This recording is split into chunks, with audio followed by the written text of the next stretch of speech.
होगा। ये चौथा बताते हैं फिक्स।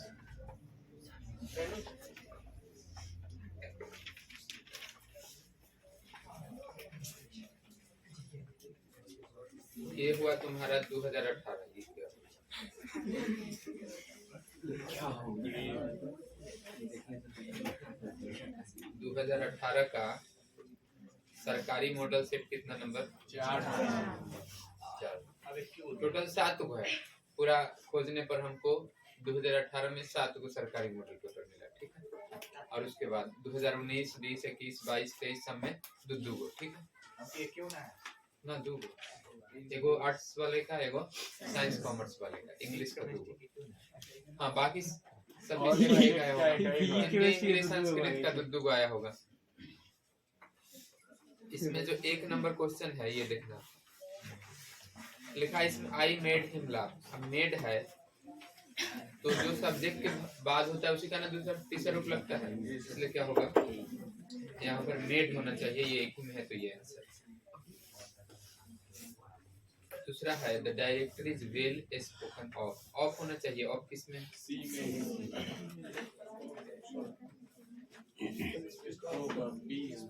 अब देखो इसका एक्टिव वॉइस पूछ रहा है, ठीक है, और इज है इसमें, इसका मतलब सिंपल प्रेजेंट होना चाहिए। ये तीनों में से कोई होगा। अब इसमें है वेल स्पीक के साथ ऑफ। तो स्पीक के साथ ऑफ किस में है? इसमें। और किस में नहीं ना है? इसमें तो वेल के साथ है, इसमें डायरेक्टर के साथ। तो ये वाला आंसर है। लिखा है कि उसके दोस्त क्या कर रहे थे? गा रहे थे जब वो कमरे में आया। तो क्या होना चाहिए? ये आदमी आया ना तब ये काम हो रहा था, तो वर सिंगिंग। 4 नंबर है जब वह दौड़ रहा था तो क्या हो गया? लड़का गिर गया। पास्ट का बात है तो इधर भी फॉल का past fell. She is ill, she can not go out. अच्छा, कैन नॉट कब लगाते हैं? जब टू होता है। टू के बदले लगाते हैं ना कैन नॉट। रिमूव टू पढ़ा होगा सब। इसका मतलब हुआ वह इतनी बीमार है कि वह बाहर नहीं जा सकती। तो क्या होगा?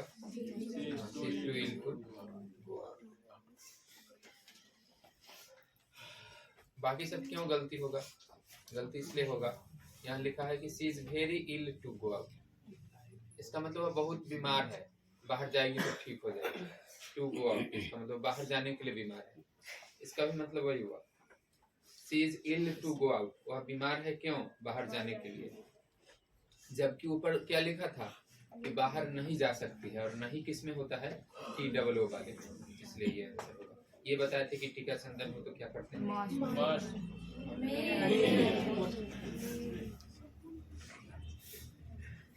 ये वाला कहीं भी रहे ना तो मे लगाते हैं।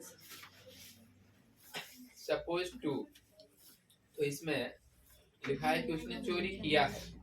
तो चोरी का अंग्रेजी तो पहले लिखा हुआ है, तो फिर से हम चोरी का अंग्रेजी नहीं लिखेंगे, तो ये गड़बड़ हो गया। टू के बाद तीसरा रूप लगता है? नहीं, टू के बाद तो पहला रूप लगता है।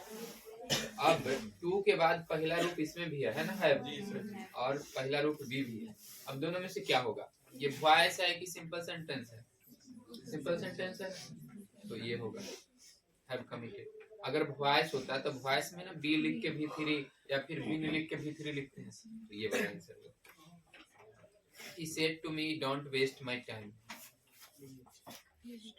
तो ये प्लीज है तो क्या हो जाएगा? रिक्वेस्टेड। सब में लिखा हुआ है ना रिक्वेस्टेड। याद होगा कि डोंट रहता है तो हम क्या लिखते हैं? Not to. और सीधे वर्ब रहता है तब टू लिखते हैं। इसमें तो नॉट टू लिखना होगा, और नॉट टू यही दोनों में ना है। नीचे का दोनों गलती हो गया। इसमें माई टाइम है। उसने कहा कि मेरा समय बर्बाद नहीं करो, तो समय उसी का ना बर्बाद हो रहा था, तो क्या होगा?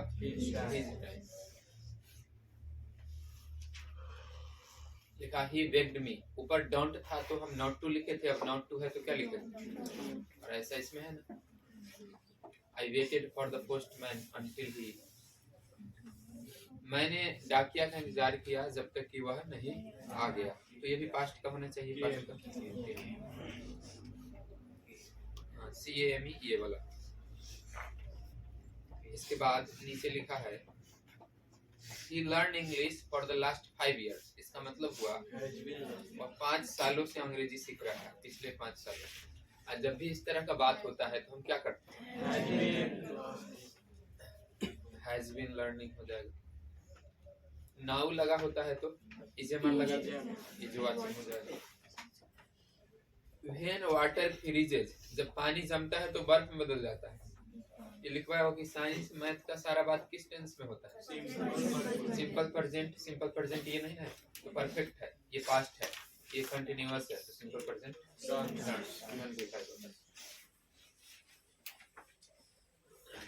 उसके बाद 14 देखो, लिखा इसमें I was struck the beauty of Kashmir. देखो स्ट्रक के साथ ना बाई भी लगता है, बीट भी लगता है।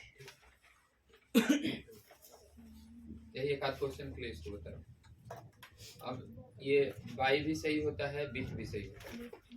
अब इसमें ब्यूटी ऑफ कश्मीर है, अगर रहता ना आदमी का बात तो हम बीट लगाते, ठीक। लेकिन इसमें ये निर्जीव चीज है ना, तो यहाँ पर बाई लगेगा, ठीक। Struck by the beauty of Kashmir, तो स्ट्रक बाई ब्यूटी ये लिख लेना कॉपी में, स्ट्रक बाई ब्यूटी।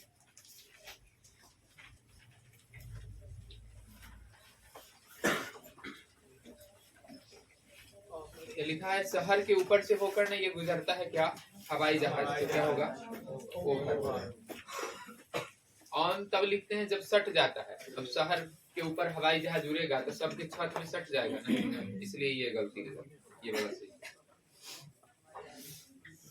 अब देखो लिखा है 16 number, he was kept waiting 9 PM।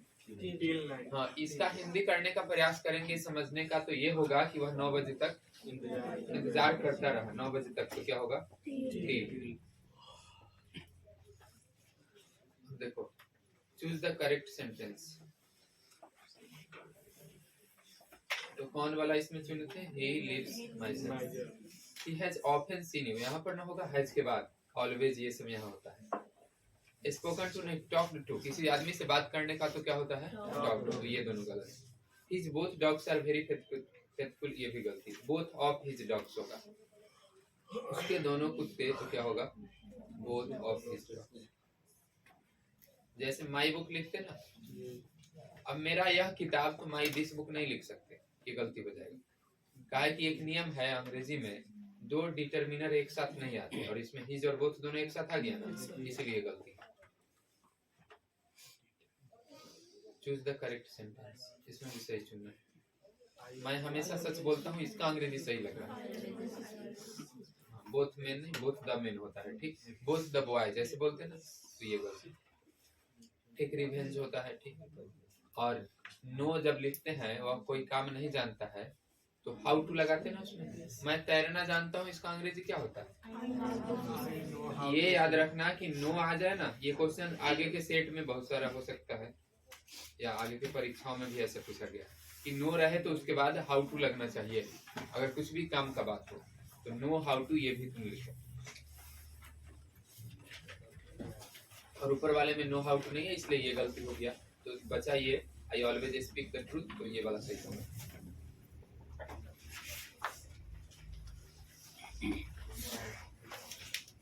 देखो ये ऑब्जेक्टिव का पढ़ रहे हैं हम लोग, सब्जेक्टिव का भी पढ़ेंगे। बताया था ना कि ये 2018 से पढ़ रहे हैं, 2017 में सब ये क्वेश्चन का मॉडल पेपर आया तो सब्जेक्टिव का आंसर के साथ आया, तो सरकारी आंसर ज्यादा ओरिजिनल होता है, ठीक। तो वो वाला हम 2017 का भी सारा पढ़ेंगे, वो सब्जेक्टिव के लिए। ये देखो doctor Sinha has applied for lecturership. हाँ, इसमें ये टीचरशिप, मास्टरशिप, ये सारा वर्ड लग रहा है कि ठीक है, लेकिन ये दोनों कम ठीक है। डॉक्टर सिन्हा है तो ये दोनों में से कोई होगा। अब दोनों का मतलब क्या है, इसको अंतर समझेंगे, ठीक। चेतन का ठीक क्वेश्चन।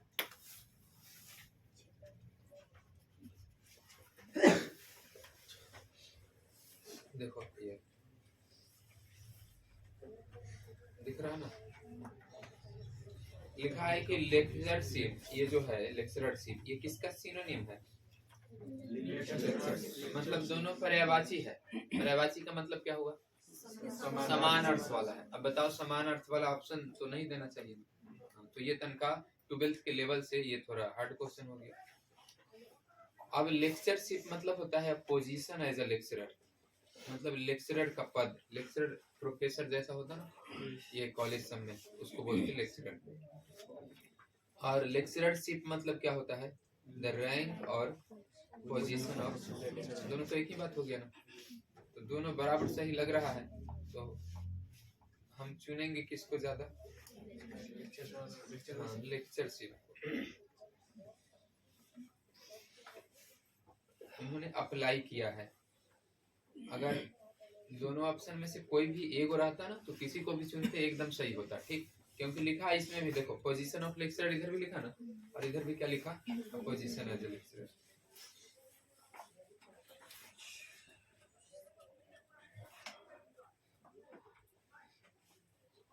इसी के लिए हम इसको आज दोबारा बताए, कल बता दिए थे ना इसको। हाँ, तो ये वाला जो क्वेश्चन था, कितना नंबर?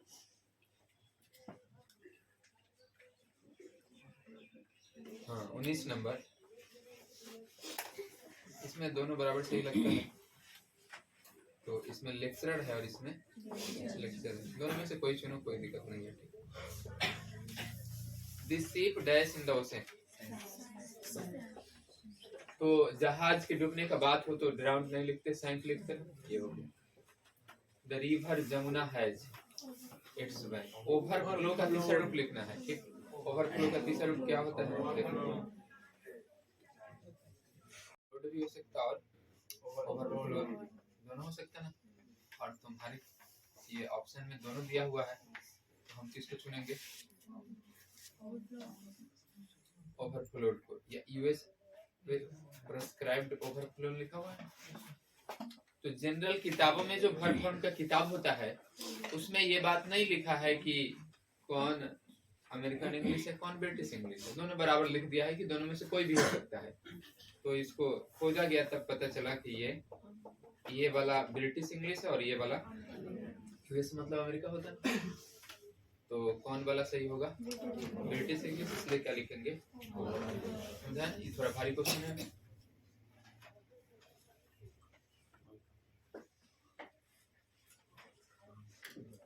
4 नंबर पर रहे।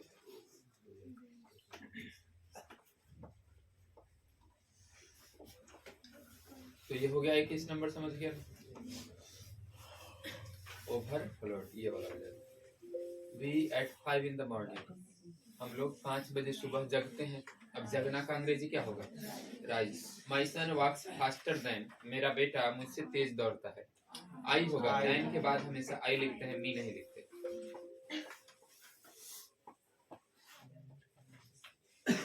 इसमें सही सेंटेंस चुनना है। नो मनी ये सही है। दियर बोर्डिंग्स होगा यहाँ पर, और डिनाइड कमिंग, और ट्राउजर्स होता है, ठीक, ट्राउजर नहीं होता, तो ये वाला सही हुआ, बाकी गलती। यूनिट लिखा हुआ है तो क्या होगा? ए। लेकिन अम्ब्रेला लिखा हुआ है तब, तो अम्ब्रेला में हम लोग एन लिखेंगे। अब देखो ये जो